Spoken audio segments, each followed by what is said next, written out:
Here's the reflections of Chapter 2, Supply Chain Operation Planning and Sourcing. The first one is supply chain operation planning involves the strategic management of resources, processes, and logistics to meet customer demands efficiently.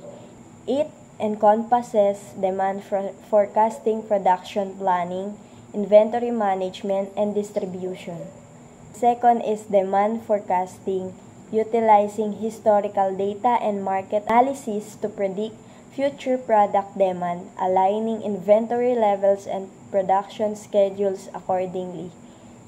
The third is production planning, developing plans for manufacturer process based on demand forecasts, optimizing product capacity scheduling and workforce allocation.